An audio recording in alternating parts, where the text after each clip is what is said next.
तो आज अपन कर रहे हैं इसी चैप्टर का सेकंड पार्ट जिसका नाम है डिसीजन मेकिंग। तो सबसे पहले ये अपन को समझना जरूरी है कि आखिर डिसीजन मेकिंग की ज़रूरत क्यों पड़ती है, आखिर अपन कब डिसीजन लेते हैं। तो सबसे पहले अपन इसका बेसिक कंसेप्ट जान लेते हैं। देखो, डिसीजन अपन कब लेते हैं, जब अपने पास ऑप्शंस अवेलेबल होते हैं। जैसे कि अगर अपन ने क्लास 10th के एग्ज़ाम पास कर लिए तो अपने पास 3 ऑप्शंस अवेलेबल है। साइंस में जा सकते हैं, कॉमर्स में जा सकते हैं, आर्ट्स में जा सकते हैं। तो अपन को तीन तीन ऑप्शंस में से कोई एक ऑप्शन चूज़ करना होता है, बस अपन उसी को ही बोलते हैं डिसीजन। और ये होता है फ्यूचर ओरिएंटेड, यानी कि फ्यूचर रिलेटेड होता है। ऐसा नहीं है, यहाँ पर कोई पास्ट डेटा से रिलेटेड कोई बात नहीं करते, ठीक है। अब इसके अंदर 2 कैटेगरीज आती है, एक होता है फाइनेंशियल और एक होता है नॉन फाइनेंशियल। अपन पढ़ने वाले फाइनेंशियल, ठीक है। इसके अंदर आता है cost benefit analysis. Cost benefit analysis क्या होता है? कॉस्ट यानी कि आउटपुट, बेनिफिट हो गया इनफ्लो, ठीक है। तो यहाँ पर ऑप्शन के अंदर आउटफ्लो और इनफ्लो के बेसिस पर एनालिसिस करते हैं और फिर अपन देखते हैं कि ये ऑप्शन अपने लिए बेनिफिशियल है, अपन उस ऑप्शन को चूज़ करते हैं। तो उसके लिए अपन के पास 2 चीज़ें आती है, एक होता है रिलेवेंट कॉस्ट और एक होता है इररिलेवेंट कॉस्ट। क्या होता है relevant cost and irrelevant cost? सबसे पहले अपन ये जान लेते हैं, एक एग्जांपल के थ्रू जानते हैं। जैसे कि अगर आप सीए बन गए तो आप क्या कर सकते हो? जॉब कर सकते हो, बिजनेस कर सकते हो, ठीक है। या फिर आप कोई कोई आप शॉप ओपन कर सकते हो, या फिर आप सीए सर्विसेज प्रैक्टिस में जा सकते हो, ठीक है। अब आपको एक फैक्टर दे रखा है जो है रेंट, ठीक है। आप गवर्नमेंट जॉब करोगे आप, तो आपको कोई रेंट पे करने की ज़रूरत नहीं है, ठीक है। बिजनेस अगर आप कोई शॉप ओपन करते हो किसी भी चीज़ की, तो उसके लिए आपको रेंट देना पड़ेगा। प्रैक्टिस करते हो तो आपको रेंट देना पड़ेगा, ठीक है, क्योंकि वहाँ कस्टमर आएंगे, ठीक है। तो अब रेलिवेंट कॉस्ट क्या होता है? जब अपन ये 2 फैक्टर के बारे में देखते हैं, जैसे कि जॉब और बिजनेस, तो ये अपने लिए क्या रेलिवेंट फैक्टर हो गया कि अगर आप जॉब करते हो तो आपको ये 1 लाख रुपीज़ पे नहीं करने पड़ेंगे। अगर आप बिजनेस करते हो तो ये आपको 1 लाख रुपीज़ का आउटपुट होगा, आउटफ्लो होगा, ठीक है। तो ये आपका हो गया रिलेवेंट कॉस्ट, यानी कि जिसकी वजह से आपका डिसीजन पर इम्पैक्ट आएगा। आप डिसीजन लेने से पहले सोचोगे ना कि आपको क्या करना है, तो उससे पहले आप सोचोगे ना कि आपका कितना रेंट है, आप क्या क्या आउटफ्लो रह सकता है, क्या इनफ्लो रह सकता है, ठीक है। और इररिलेवेंट कॉस्ट क्या होता है? जैसा कि आपने देख रखा है, कोई आप बिजनेस कोई शॉप ओपन करते हो या फिर आप प्रैक्टिस करते हो, दोनों में आपको रेंट तो पे करनी है ₹1 लाख का। तो इसकी वजह से आपका कोई डिसीजन पर इम्पैक्ट नहीं आएगा, तो इसको बोलते हैं इररिलेवेंट कॉस्ट, यानी कि ऐसा कॉस्ट जिसकी वजह से आपने डिसीजन पर कोई भी इम्पैक्ट नहीं आएगा, ठीक है। तो ये मैंने आपको बेसिक कंसेप्ट बता दिया। अब अपन इसके आगे पढ़ेंगे 5 elements of relevant cost: material, labour, variable overheads, fixed overheads and machinery, ठीक है। तो ये 5 एलिमेंट्स के अंदर कैसा होता है? सबसे पहले अपन पढ़ेंगे मटेरियल के बारे में, ठीक है। इसको एक एग्जांपल के थ्रू समझेंगे, अदरवाइज ये अपन को समझ में नहीं आएगा, ठीक है। तो आ जाइए अपनी आईसीआई मॉड्यूल का पेज नंबर 6.79 पर, जहाँ अपन पढ़ रहे हैं क्वेश्चन नंबर 6। इसके अंदर क्या दे रखा है? Colour paints is a manufacture of industrial dyes, it has received an order for 200 kgs of powder dye that needs to be customized to certain specifications. The job will require the following materials, ठीक है। आपको बता रखा है ये 4 material की ज़रूरत पड़ेगी, इतनी यूनिट्स रिक्वायर्ड रहेगी। यूनिट्स अपने पास स्टॉक में बुक वैल्यू दे रखा है, रियलाइजेबल वैल्यू दे रखा है, रिप्लेसमेंट कॉस्ट यानी कि परचेज कॉस्ट आपको क्वेश्चन के अंदर गिवन है, ठीक है। यहाँ आपको 2 नोट दे रखे, एक दे रखा है मटेरियल बी और एक दे रखा है मटेरियल सी और डी से रिलेटेड, ठीक है। आपको क्वेश्चन के अंदर क्या निकालना है? रिलेवेंट कॉस्ट निकालना है of material while deciding whether to accept the order और नॉट। आखिर आपको स्पेशल ऑर्डर को एक्सेप्ट करना चाहिए या नहीं करना चाहिए, ये आपको निकालना है। तो आइए अपन इसको सॉल्व करते जाते हैं, तो आपको समझ में आ जाएगा। सबसे पहले अपन देखेंगे मटेरियल ए में रिलेवेंट कॉस्ट कितना रहेगा, ठीक है। देखो, यूनिट्स रिक्वायर्ड 2000, अपन को 2000 यूनिट्स चाहिए, पर अपने पास स्टॉक में एक भी नहीं है। तो क्या होगा? 2000 यूनिट्स इनटू, तो ये अपन को परचेज करनी पड़ेगी, इसलिए इस ऑर्डर के लिए अपन को परचेज करना पड़ेगा। तो रिप्लेसमेंट कॉस्ट कितना हो जाएगा, यानी कि परचेज कॉस्ट परचेज करना पड़ेगा, तो ये अपने पास हो जाएगा 16,000। ये अपने लिए रिलेवेंट हो गया। अगर अपन इस ऑर्डर को बनाएंगे तो ये इतना अपन को खर्चा करना पड़ेगा मटेरियल ए पर। मटेरियल बी में कितना करना पड़ेगा, उसके लिए एक वर्किंग नोट दे रखा है। Material B is use regularly in production of all types of dyes that colour paints produces, therefore any stock use towards this job order would need to be replace to meet other production demands. इसका क्या मतलब है? जितना अपने पास regular use होता है, यानी कि जितना अपने पास स्टॉक में यूनिट्स है उसको आपको मेंटेन करना है। यानी कि अगर आप ये 1200 यूनिट्स यूज़ करोगे तो आपको 1200 यूनिट्स वापस परचेज करके सेम प्लेस पर रखना है। जैसे कि शॉप में होता है ना, कई बार कोई प्रोडक्ट बिक जाता है तो आप उसको वापस अपने पास बिजनेस में अपने पास वापस आगे से मंगवा के अपने स्टोर में रखते हो। उसी तरीके से होता है, उसी तरीके से इसका मतलब है मेंटेन करना आपको जितना आपके पास स्टॉक में है। तो अपन को यूनिट्स तो चाहिए, यूनिट्स रिक्वायर्ड है 3000, ठीक है। इसमें से अपने पास 1200 यूनिट्स तो स्टॉक में पड़ा हुआ है, ठीक है। तो अपन को परचेज़ कितना करना पड़ेगा, परचेज़ की रेट है 10, तो 1800 इंटू 10 रुपीज़ 18,000 तो अपन को परचेज़ करना पड़ेगा। प्लस इन 1200 यूनिट्स का क्या है जो अपने पास ऑलरेडी स्टॉक में है, इनको अपन को अगर अपन ये यूज़ कर रहे हैं 1200 यूनिट्स तो अपन को इसको वापस परचेज़ करके सेम प्लेस पर रखना पड़ेगा। तो इसके लिए परचेज़ करोगे तो लगेगा रिप्लेसमेंट कॉस्ट यानी कि ₹10। तो ये अपने पास हो गया ₹12,000, ठीक है। यहाँ तक आपको कोई डाउट है तो बता सकते हो। उसके बाद अपन चलते हैं मटेरियल सी पर। मटेरियल सी में दे रखा है inventory of material C and D R from stock that was purchased in excess previously. अपन ने पहले से ही परचेज ज़्यादा कर लिया था, ठीक है। Material C has no other use other than for this special order, यानी कि कुछ सामान अपने पास ऑलरेडी पड़ा हुआ है और वो सामान अगर आप ये ऑर्डर नहीं बनाओगे तो वो ऐसे ही पड़ा रहेगा, उसका कोई यूज़ नहीं है। तो इसमें अपन देखते हैं मटेरियल सी में अपने पास है 2000 यूनिट्स रिक्वायर्ड है, ठीक है। अपने पास ऑलरेडी स्टॉक में पड़ी हुई है 1400 यूनिट्स, तो परचेज़ कितनी करनी पड़ेगी 600 यूनिट्स इंटू परचेज़ की रेट है ₹14, तो 600 इंटू 14 तो ये आपके पास आ जाएगा ₹8400, ठीक है। अब ये आपके पास 1400 यूनिट्स है, ठीक है, जो कि आपके पास स्टॉक में पड़ी हुई है। अगर आप इसको यूज़ नहीं करोगे तो इसका कोई अदर यूज़ नहीं है, ये ऐसे ही पड़ी रहेगी, ख़राब हो जाएगी, ठीक है। तो आप इसको यूज़ कर लोगे, ठीक है। कितनी यूनिट्स अपने पास 1400।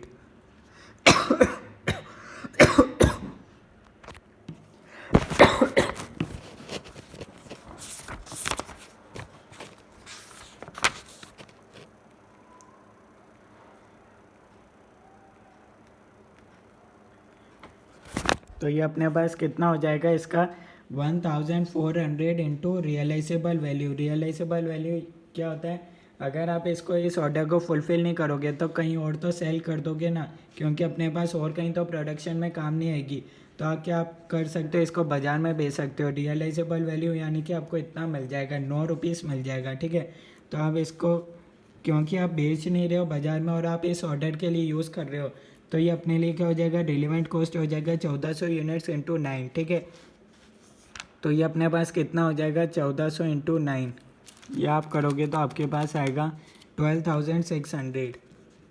यहाँ तक आपको कोई डाउट है तो आप बता सकते हो। उसके बाद अपन चलते हैं मटेरियल डी पर। मटेरियल डी में क्या दे रखा है, material D can be used as substitute for 700 units of material Z which currently cost ₹11 per unit. The company does not have any material Z currently. सबसे पहले तो अपन नॉर्मल चलते हैं, 500 यूनिट्स रिक्वायर्ड अपने पास, 500 इन्वेंट्री में पड़ी हुई है, ठीक है।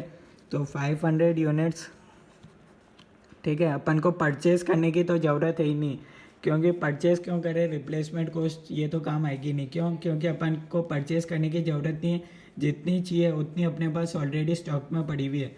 तब इसको आप किससे मल्टीप्लाई करोगे, 12 से, क्योंकि अगर आप इस ऑर्डर के लिए यूज़ नहीं करोगे तो क्या करते आप बाज़ार में बेचते थे तो आपको मिलता ₹12। तो ऐसे ही आप क्योंकि इसके लिए इस ऑर्डर के लिए यूज़ कर रहे हो तो आपका कितना लगेगा 12 इंटू 500 6000, ठीक है। अब आपके पास एक वर्किंग नोट में क्या दे रखा है, मटेरियल डी सब्सटीट्यूट आ सकता है मटेरियल जेड की जगह, ठीक है। यानी कि अगर आप ये ऑर्डर नहीं बनाते हैं तो आपके पास क्या होता, आप मटेरियल डी में ये सामान यूज़ हो जाता 700 यूनिट्स, ठीक है। यानी कि ये 500 यूनिट 700 यूनिट के बराबर है, ठीक है। ये 500 यूनिट्स मटेरियल जेड में 700 यूनिट्स के बराबर है। Substitute for 700 material D can be used as a substitute for 700 units of material Z which currently cost ₹11, ठीक है। तो ये अपने पास हो गया 7700, ठीक है। या तो आपके पास इसका क्या मतलब है, आपको do not by material Z, ठीक है। अगर आप ये मटेरियल डी में ये 500 यूनिट्स यूज़ नहीं करोगे तो ये मटेरियल जेड में काम आ जाएगी, जिसकी वैल्यू हो जाएगी ₹7,700। तो या तो आप इसको मटेरियल जेड में ये 500 यूनिट्स को यूज़ कर लो, या फिर ये 500 यूनिट्स बन जाएगी 700 यूनिट्स। जब वो मटेरियल जेड में जाएगी तो उसकी वैल्यू हो जाएगी 7,700 रुपये। तो अब आप कौन सा ऑप्शन करोगे, ठीक है, आप किस में यूज़ करना चाहोगे? आप मटेरियल डी को ख़रीद लोगे, मटेरियल डी में आप यूज़ नहीं करोगे, क्यों? क्योंकि आपके सेव कितने हो रहे हैं इधर, आप उसको मटेरियल जेड में यूज़ करोगे तो आपके कितने 7,700 रुपये बचेंगे। यहाँ आप देख सकते हो यही सजेस्टेड आंसर में दे रखा है, मटेरियल डी आप यूज़ कर सकते हो as a substitute since there is no stock of material Z currently. If the special order is accepted, the entire quantity would have to be procured at rupees 11 per unit. This would cost the company 700 units into rupees 11. तो ये एक तरीके से आपके पास opportunity cost हो गया।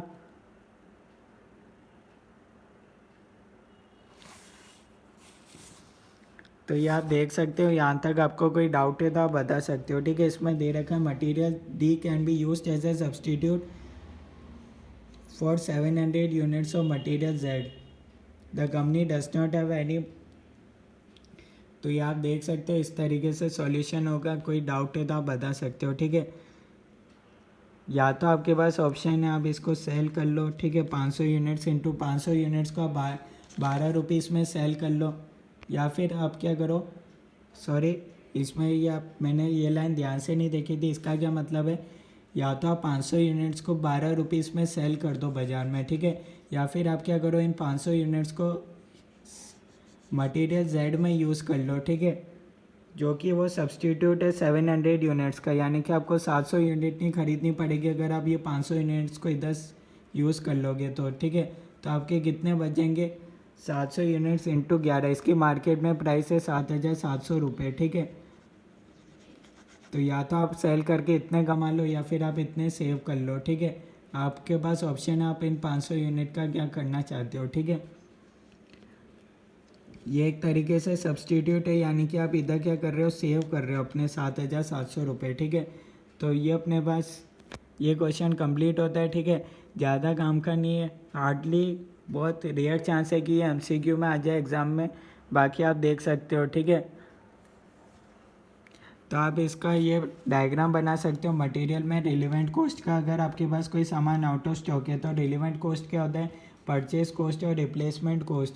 और वही अगर मटेरियल अपने इन स्टॉक है और अगर वो यूज़ में आ रहा है, ठीक है, तो उसकी प्राइस क्या हो जाती है, रिप्लेसमेंट कॉस्ट। जैसे कि अपन ने मटेरियल बी में करा था, वो उसको आपको मेंटेन करना पड़ता है, तो आपको क्या करना पड़ता है, वापस उतनी यूनिट्स खरीद के वापस उधर सेम जगह पे रख लो। और अगर कोई सामान नॉट इन यूज़ है तो उसका क्या होगा, रिलेवेंट कॉस्ट, सब्सटीट्यूट वैल्यू और रियलाइजेबल वैल्यू। या तो आप इतना रियलाइज़ कर लो सेल करके, या फिर आप इसको सब्सटीट्यूट वैल्यू यानी कि आप इसमें यूज़ कर लो, तो आपके सेव हो जाएंगे इतने 7,700 रुपये। विच एवर इज़ हायर, तो वो अपने पास 7,700 रुपये अपने हो जाएगी रिलेवेंट कॉस्ट। तो आप इसको इस डायग्राम से भी याद कर सकते हो, क्वेश्चन के फॉर्म में भी आप ध्यान रख सकते हो, ठीक है। उसके बाद नेक्स्ट टॉपिक अपने पास आता है जिसका नाम है टॉक्सिक मटेरियल। टॉक्सिक मटेरियल का क्या मतलब होता है, जैसे कि अगर आपके बिजनेस में कोई ऐसा मटेरियल है जो टॉक्सिक नेचर का है, जैसे कि मार्कर के इंक जैसा हो गया, ठीक है, अब उसको क्या अगर आपको डिस्पोज करना है तो उसके लिए आपको अपनी जेब में से पैसे देने पड़ते हैं, तब जाके वो, ऐसे आप डस्टबिन में टॉक्सिक मटेरियल को नहीं डाल सकते। आपको क्या करना पड़ता है, अगर आप डिस्पोज करना चाह रहे हो तो क्या करना पड़ता है, आपको अपनी जेब में से कुछ पैसे देने पड़ते हैं, तब जाके आप उसको डिस्पोज कर सकते हो, ठीक है। और वहीं अगर मान लो अगर वो टॉक्सिक मटेरियल आपके कोई अगर आप ऑर्डर बना रहे हो उसके अंदर ये टॉक्सिक मटेरियल, वो जो आप सामान अपनी जेब से पैसे दे के बेचने वाले हो, ठीक है, उसको अगर आपके बिजनेस में यूज़ आ रहा है तो आपके लिए क्या होता है, जो आपकी कॉस्ट लगने वाली थी अदरवाइज़ आपको डिस्पोज तो करना ही पड़ता उसको। कई बार ये गवर्नमेंट के रेगुलेशंस होते हैं कि कुछ मटेरियल जो टॉक्सिक नेचर के होते हैं उनका आप ऐसे ही फेंक नहीं सकते, आपको पैसे देके वो डिस्पोज करना पड़ता है, उसका सही यूज़ करना पड़ता है, ठीक है। तो उसमें क्या होता है, आपको अपनी जेब से कुछ कॉस्ट देनी पड़ती है, यानी कि कुछ पैसे आपकी जेब से लगते हैं। और मान लो अगर आपको कोई ऑर्डर मिला जिसके अंदर आपके वो जो टॉक्सिक नेचर का सामान है वो काम आ रहा है, ठीक है, तो उसमें क्या हुआ, आपका कॉस्ट जो आप बेचने वाले थे पैसे देके वो आपके बच गए, तो जो आप incurred cost is saved, therefore वो ट्रीट करते हैं अपन रिलेवेंट रेवेन्यू, ठीक है। ऐसे ही रिलेवेंट जैसे एक्सपेंस होता है वैसे ही रिलेवेंट रेवेन्यू भी होता है, ठीक है। तो एक तरीके से वो आपकी रेवेन्यू हो गई, ठीक है, जो आपका पैसे खर्च होने से बच के उसको अपन ने मान लिया रिलेवेंट रेवेन्यू, ठीक है। तो आई थिंक आपको ये समझ में आ गया होगा। यहाँ तक आपको कोई डाउट है तो आप बता सकते हो, अदरवाइज अपन चलते हैं नेक्स्ट टॉपिक पर जिसका नाम है लेबर, ठीक है। ये आपको ध्यान में रखना है, नेक्स्ट टॉपिक है लेबर, ठीक है।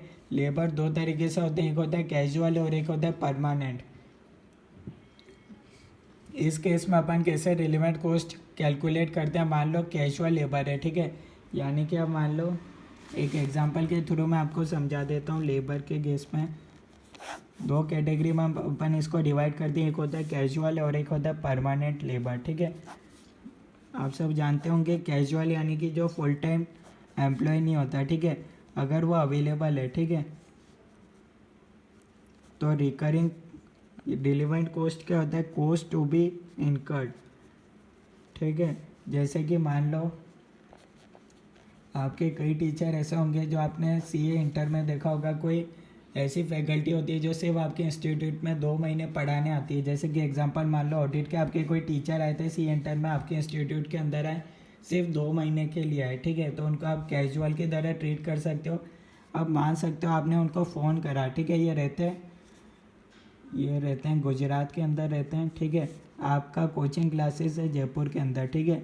अब आपको चाहिए यार जी, आपने इन टीचर को गुजरात में फ़ोन करा, इनको बोला यार सिर्फ 2 महीने के लिए हमारे कोचिंग में ऑडिट पढ़ाने के लिए आ जाओ, ठीक है।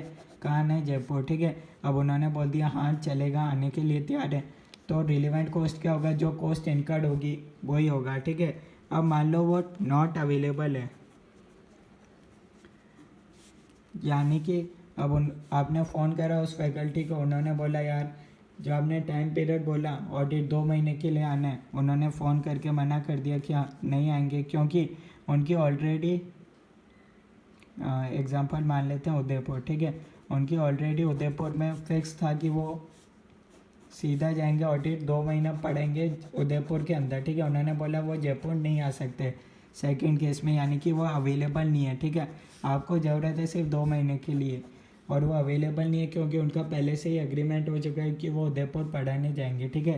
तो अब क्या होगा, एक तो जो आपका रिकरिंग कॉस्ट यानी कि कॉस्ट इनकम, जितना तो वो पैसे चार्ज करते हैं नॉर्मल उतना तो चार्ज करेंगे ही, प्लस अगर आप चाहते हो कि यार ये जयपुर पढ़ाने आ जाएँ, उदयपुर नहीं पढ़ाने आए, तो आपको कुछ एक्स्ट्रा प्रीमियम अमाउंट पे करना पड़ता है, ठीक है।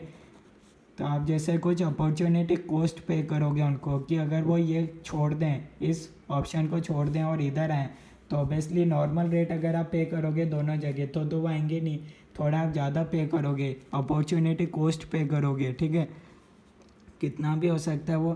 तो अपने लिए रिलेवेंट कॉस्ट क्या हो जाएगा, एक नॉर्मल जितना वो चार्ज करते हैं उतना तो हो गई, प्लस कुछ आपको इसी फैकल्टी को आपको बुलाना है, तो आप क्या करोगे, ये फ्री नहीं है तो आप इनको ज़्यादा पैसे दोगे, तो वो हो जाएगा अपॉर्चुनिटी कॉस्ट। तो ये हो जाएगा कैजुअल के केस में। ऐसे परमानेंट के केस में होता है, एक होता है आइडल और एक होता है बिजी, ठीक है। परमानेंट यानी कि अपने सुबह 9 से 6 हमारे यहीं काम करते हैं, ठीक है। अब आपने क्या करा, इसका एक एग्जांपल दे देते हैं, जैसे कि कोई आइडल टाइम है, ठीक है, जैसे कि कोई 9 से 12 पढ़ाता है, उसके बाद वो पढ़ाते हैं 1 से 3, ठीक है, वो 3 से 6 खाली रहते हैं, ठीक है। कोई फैकल्टी है वो सुबह पढ़ाते हैं मैथ्स, उसके बाद पढ़ाते हैं इकोनॉमिक्स पढ़ाते हैं, वो 3 से 6 फ्री बैठते हैं, ठीक है, और उनको आप पे करते हो 60,000 पर मंथ, ठीक है, 60,000 रुपीज़ पर मंथ आप उनको पे करते हो किसी फैकल्टी को, ठीक है।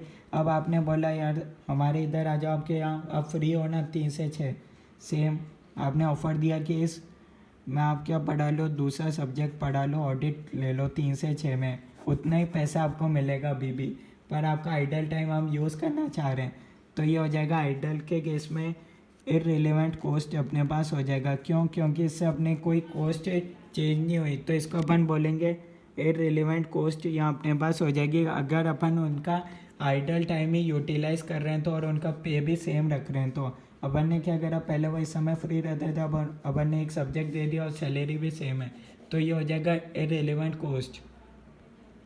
अब मान लो परमानेंट के केस में 9 से 6 बिजी है, ठीक है, वो 9 से 12 पढ़ाते थे मैथ्स, 1 से 3 इकोनॉमिक्स, 3 से 6 पढ़ाते थे ऑडिट, ठीक है।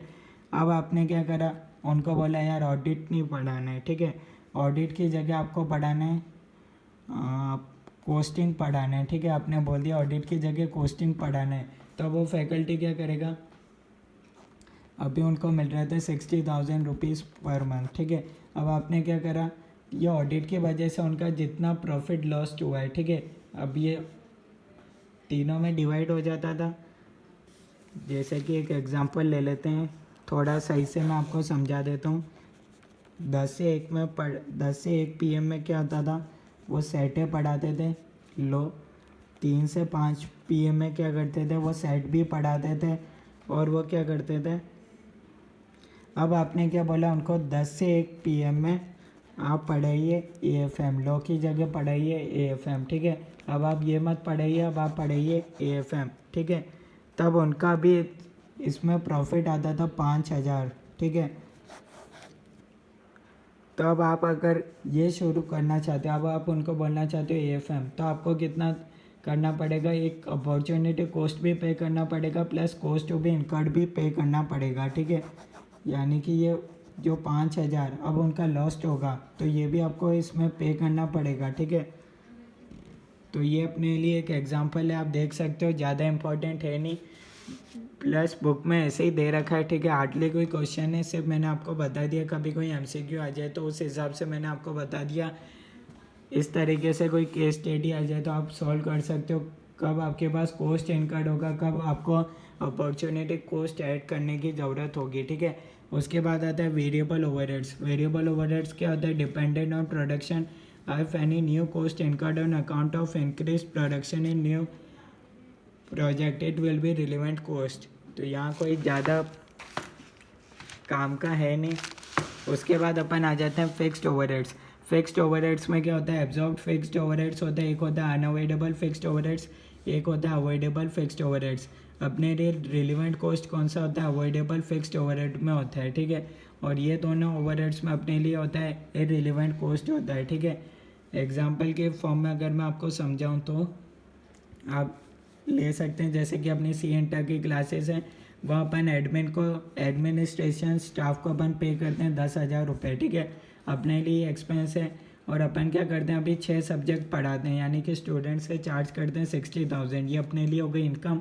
अब क्या हुआ, ICAI ने 2 सब्जेक्ट और बढ़ा दिया, 8 सब्जेक्ट कर दिए, तो अपन क्या कर रहे हैं, 20,000 रुपये और स्टूडेंट से चार्ज कर रहे हैं, अपनी इनकम बढ़ गई।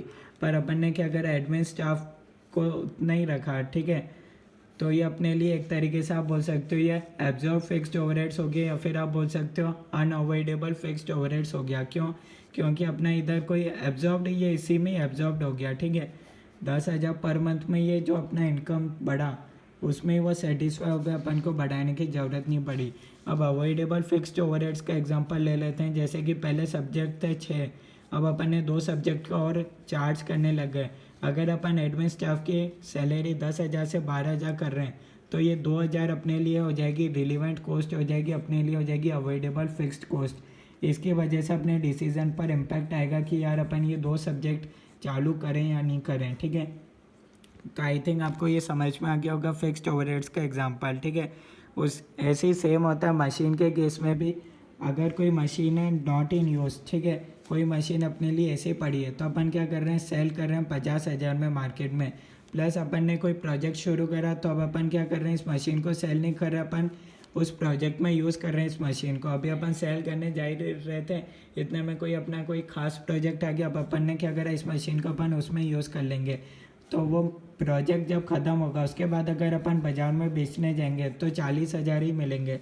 तो अपने लिए रिलेवेंट कॉस्ट कितना हो जाएगा इस प्रोजेक्ट के लिए, 10,000 रुपये। 50,000 माइनस 40,000, क्योंकि इस प्रोजेक्ट की वजह से अब मेरी 10,000 रुपये आज की इनकम कम हो रही है, ठीक है। ऐसे ही सेम होता है, मशीनरी अगर कोई यूज़ में हो रही है, तो अपन क्या करेंगे, उसमें अपने लिए रिलेवेंट कॉस्ट क्या हो जाएगी, एक तो अपने लिए हो जाएगी नई मशीन की कॉस्ट में से अपन माइनस कर देंगे रिप्लेसमेंट कॉस्ट। यानी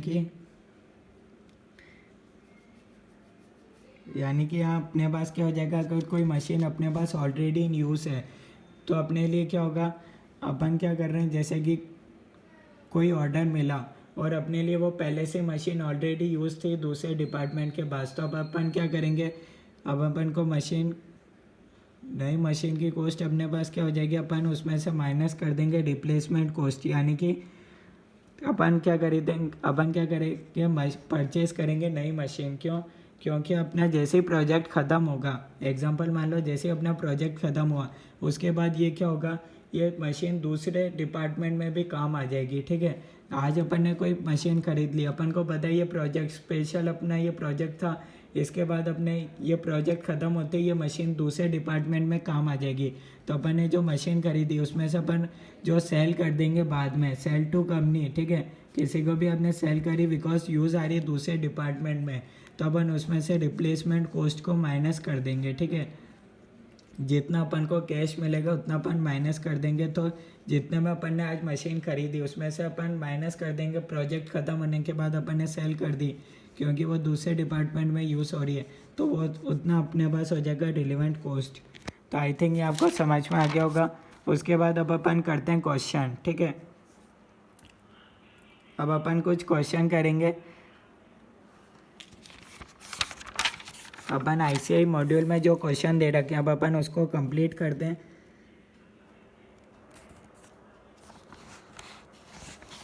प्लस उससे पहले अपन क्या करते हैं, एक छोटा सा क्वेश्चन कर लेंगे पेज नंबर 6.23 पर।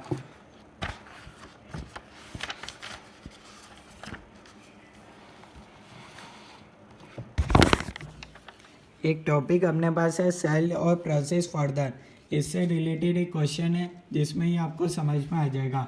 एग्जांपल दे रखा है, process industry unit manufacture 3 joint products A, B and C. C has no realizable value unless it undergoes further processing after the point of separation. ठीक है, C का कोई यूज़ नहीं है जब तक अपन उसका कोई फर्दर प्रोसेसिंग नहीं करते हैं। तो ठीक है, C can be sold at ₹37 per unit and no मोर। आपको दे रखा है up to the point of separation, आपको मार्जिनल कॉस्ट और फिक्स्ड कॉस्ट दे रखा है। After the point of separation आपको दे रखा है marginal cost and fixed cost.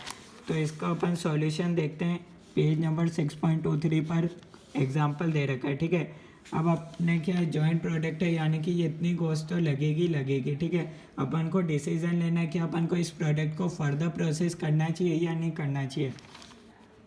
तो अपन देखते हैं, अगर अपन ने प्रोसेस करा तो ये प्रोडक्ट बन जाएगा फिनिश गुड्स में 37 रुपीज़ में मार्केट में बिकेगा। पर इसके लिए अपन को एक्स्ट्रा खर्चा कितना करना पड़ेगा, एक तो मार्जिनल कॉस्ट यानी कि वेरिएबल कॉस्ट और एक करना पड़ेगा फिक्स्ड कॉस्ट का खर्चा। तो इससे अपने पास आ जाएगा कंट्रीब्यूशन सेल्स में से अपन ये सब माइनस कर देंगे तो अपने पास 20, यानी कि अपने पास कंट्रीब्यूशन आ रहा है 17 रुपीज़ पर यूनिट। तो आई थिंक अपने लिए अपन को फर्दर प्रोसेसिंग करना चाहिए, क्योंकि अपने पास एक तरीके से आप इसको बोल सकते हो नेट प्रॉफिट अपने पास आ रहा है 17 रुपये का। ठीक है, तो इसलिए अपन बोलेंगे कि अपना रहेगा कि अपन को फर्दर प्रोसेसिंग करना चाहिए प्रोडक्ट से का, क्योंकि अपने पास जो नेट प्रॉफिट आ रहा है वो 17 रुपये आ रहा है। ठीक है, इस कॉस्ट को अपन क्यों नहीं लेंगे, क्योंकि ये कॉस्ट तो वैसे भी इंकर्ड होगी चाहे अपन फर्दर प्रोसेस करें या चाहे नहीं करें। ठीक है, तो सेम एग्जांपल ये बहुत ज़रूरी है। रिलेवेंट कॉस्ट क्या होता है, रिलेवेंट कॉस्ट क्या होता है, ये आप इस एग्जांपल से भी समझ गए होंगे और ये अपना एक छोटा सा एग्जांपल भी कंप्लीट होता है। नेक्स्ट क्लास में अपन शुरू करेंगे और क्वेश्चन, और उसके बाद ये चैप्टर हो जाएगा कंप्लीट। तो नेक्स्ट क्लास में अपन ना ये पूरा चैप्टर हो जाएगा कंप्लीट। कुछ क्वेश्चंस अपने बाकी है जो मैं करवाऊंगा क्लास में, सिर्फ आपको वही क्वेश्चन करने, बुक के सारे क्वेश्चन करने की ज़रूरत नहीं है।